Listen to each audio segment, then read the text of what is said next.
I know what some of you are probably thinking. Wait a second, it's not Friday, why the heck is there a worse difficulty spikes episode out? I'm just going to put the picture on screen and say about $1,000 later, my misfortune is your entertainment. Anyways, Kirby Planet Robobot, considered by many to be the best game in the entire Kirby franchise, and considering how stacked of a lineup this series has, that's more than just a little bit of high praise. I, however, do not share the sentiment.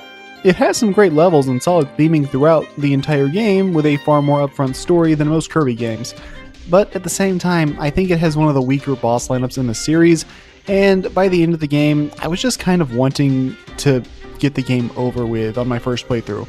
Ultimately, this replay almost 10 years later did lead me to coming around on the game a lot more and liking it far more than I did before, but all of you know where this is going.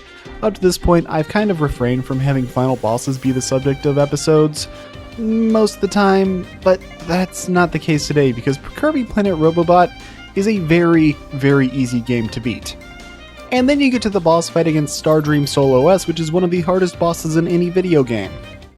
Now, because it's kind of obligatory, I guess I'll talk about the lead up to this boss. The lead up is the entire damn game. Beat the game and Meta Knight's post-game story. There you go.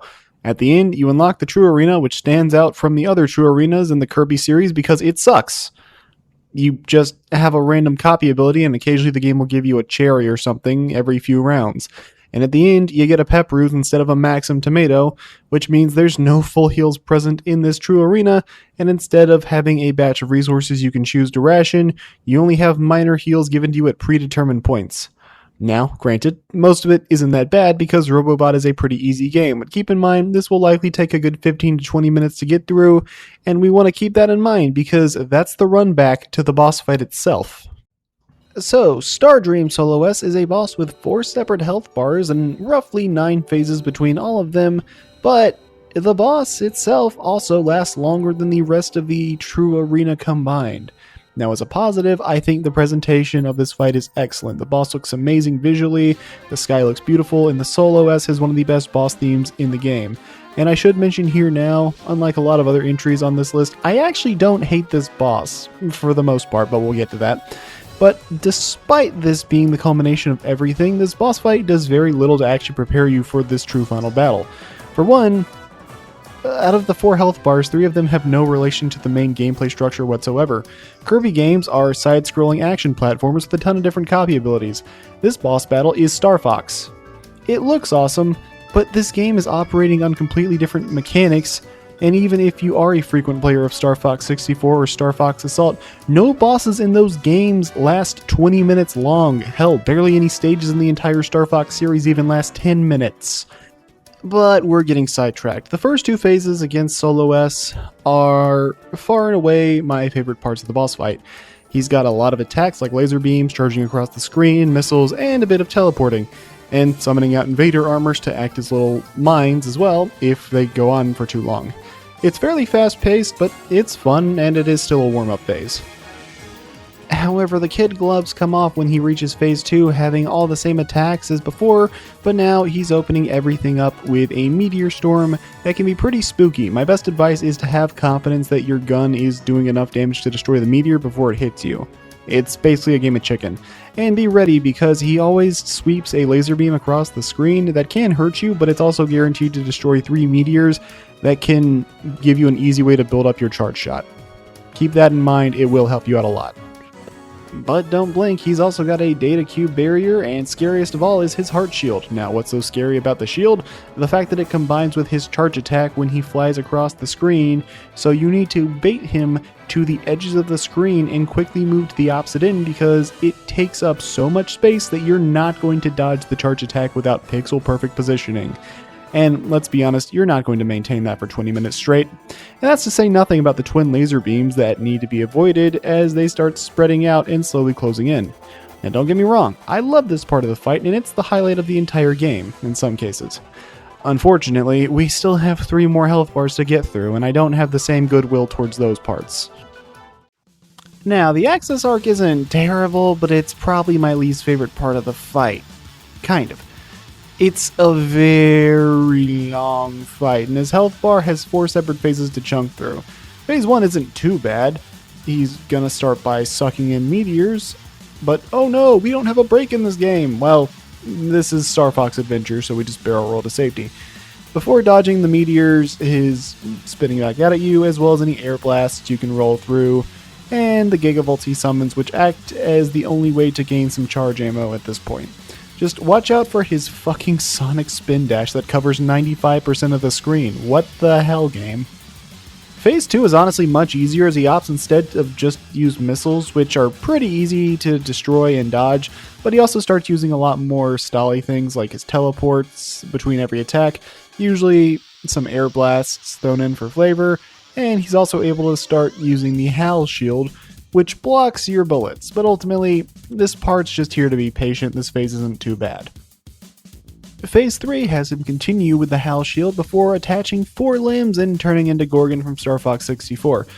This is honestly probably my favorite of the phases because he doesn't spam teleports and his attacks feel pretty fun to simply just dodge. I like it. Then there's Phase 4, which is a spooky attack where he detaches his limbs and you have to really thread the needle. But this also gives you the best chance to do serious damage to the boss. After that, he brings back Gigavolt and goes for his delayed explosions, which you want to kite to an edge of the screen because these hitboxes have a bit of phantom range, to put it nicely. Kill it quickly before any more shenanigans can ensue, or else you're gonna hate your life. But don't rest now, we're only halfway there because the absolute worst has arrived. The Axis Arc's true form is connected to Galactic Nova, and much like Nova, he's an asshole. And yeah, I know Sakurai said Nova isn't the one causing all the Faustian bargains, but until the true culprit is revealed in Air Riders 3, he's bearing the brunt of everything. So, for the sake of this video, I will be calling this phase Temu Nova. So, what makes this phase suck? Oh, the fact that it has a ton of HP, all of his attacks can knock off around 15% of your health or more after you're already 10 minutes into this still ongoing boss fight, and you have a harsh time limit. See, this fight is an extremely strict DPS check that allows for one mulligan, at most, because this phase has its attack pattern locked in stone, throwing up a countdown that shields him before summoning out an attack that you need to defeat or at least outlast. But in this case, you need to defeat it because we need to max out our charge at all times or we're fucked. The Weather Vane isn't too bad, all things considered. It's just a little bit dangerous. Stay on the move and keep the firing up. But then the counter hits 4 where he summons out 3 light bulbs. You probably won't be able to get all 3 of these out of the way, so just try to take out 2 and get your ass out of the way of the final explosion because it lingers for a good long while. Admittedly, this part's not actually that difficult, it's just kind of a part that you need to just not screw up with your shooting. Now, 3 honestly gives you the biggest damage opportunity, but unfortunately the piano keys themselves are not so forgiving, as there's not a ton of opportunity to actually hit them back and damage them. It's kind of this weird case because they're going to spend so much of the time up in the screen with you that you can't attack them. You just kind of have to dodge roll a lot, and it's very unforgiving. And remember, they're still hitting you like a truck when they do hit you. 2 is a weird one because it actually gives you some chances to sneak in damage while dodging the rotating numbers of death. But as for the attack itself, it's kind of a weird one. It's one of his more awkward attacks to dodge because the light and watch aren't really that coordinated, so I recommend just kill the telescope as fast as possible and then try not to get grabbed by the pocket watch, otherwise you're probably up a creek. Now, somehow, for this particular run, I was able to skip the 1 countdown due to, I think, a glitch where your shots sometimes just do quadruple damage after unleashing a charge attack that I don't understand, but I'm not complaining because it made my life way easier getting this footage done. And that's because when he gets down to his final countdown, the pin is some pretty crazy bullet hell, and if you run out of time, he's going to reach go. This triggers the fatal error, which will kill you then and there, unless you're that one guy that's crazy enough to somehow dodge it, but I'm not. And keep in mind, this entire time the only health you have is whatever you started this fight with, and that pep ruse which restores about half your HP, and his attacks are not easy to avoid by any means. Never mind the fact that you still have to play hyper aggressive in this last phase, because letting up for a second means death, and not only does that mean redoing this fight from phase 1, but that means redoing the entire damn True Arena, and quite frankly, I think this is one of the worst True Arenas in the entire series. And you know what? It'd be fine if it operated off the same mechanics that the rest of the game operates off of, but it doesn't. We're not playing Kirby at this point, we're playing Star Fox, except no Star Fox boss is half as difficult as this fight. Most of them don't even have a quarter of the length that this fight goes on for.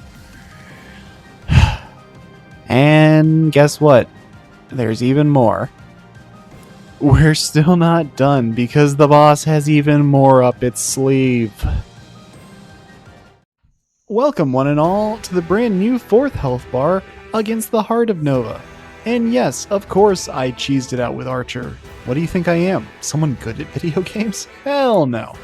Thankfully, while this health bar may also have multiple phases, phase 1 gets us a bit of a break by being the easiest part of the fight by a mile, as all you have to do is take out the generators and not touch the rods when they glow pink with electricity, and you have to hit the nodes that each have different HP values, but it's not a big deal. At this point, take a chance to breathe some, you're gonna need it.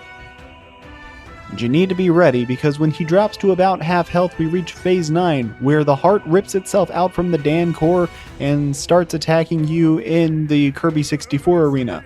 Without abilities, this phase is just about impossible unless you're really freaking good at the game, like meteors or something like that, I guess. But with abilities, it becomes a matter of not panicking and knowing when to abuse your invincibility frames.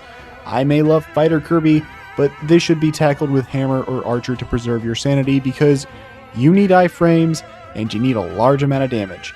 This phase is designed to make you panic because he loves to do a bunch of pointless teleporting around the arena rapidly before causing a large explosion.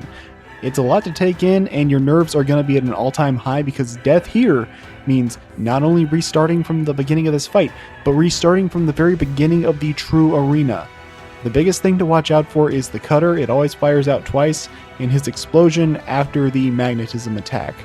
But once you know those are there, the fight's not easy, but it's not as bad as you think. Again, it's really just here to be a battle of your nerves after you've fought through about 15 to 20 minutes of a boss fight already. But you're still not done, because when he dies, he has a final attack. 3 blasts of energy waves that ignore any invincibility frames and deal somewhere between 99% and entirely too much of your fucking HP. And yes, I have died to this attack before, and it pissed me right the hell off. This fight just has so many things going for it that are awesome, but also so much crap that you're gonna die over and over and over, and you're gonna have to repeat the true arena, and at a certain point, I mean, you have to ask, is it fun? That's gonna come down to personal preference, I guess.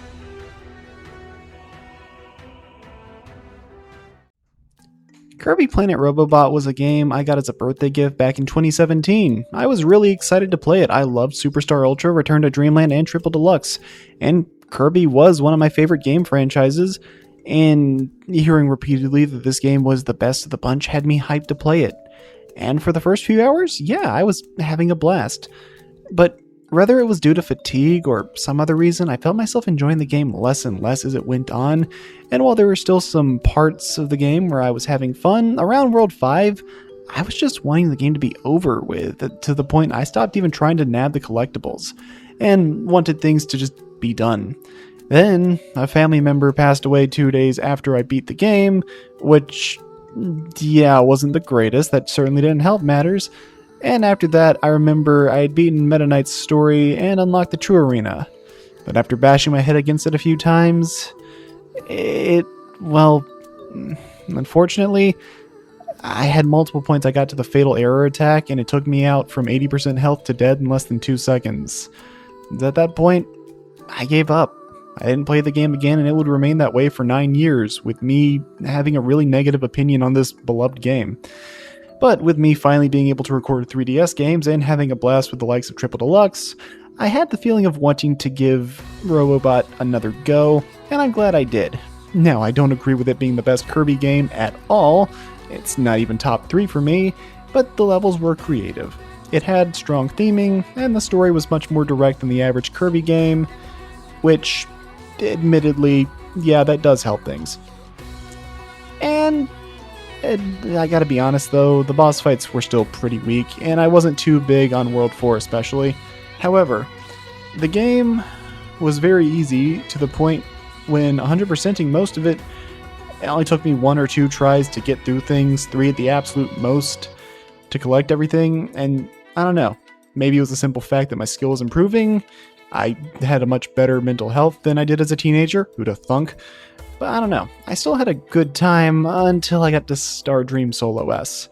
See, this is the most conflicted I felt about an entry, because on one hand, it has some great music, awesome presentation, and in a vacuum, some of its most fun attacks, well, it has some of the most fun attacks to deal with in the game. But it's not in a vacuum. It's at the very end of a long boss gauntlet with no checkpoints and only a single healing item. This fight isn't just hard for Kirby standards, it's genuinely one of the hardest bosses I've ever faced. Promise Consort Radon was easier. Up to this point, I've been hesitant to include final bosses, and especially true final bosses, as the subjects for these videos, but when the difficulty gap between this and anything else in the game is the size of the Pacific Ocean, I feel like it's warranted, especially when 75% of this boss fight is utilizing gameplay mechanics that are not connected to the rest of the game at all, and I definitely think it earns a spot. And if you disagree, well, you probably already left your hate comment, which does nothing but boost engagement, so thanks, you dork.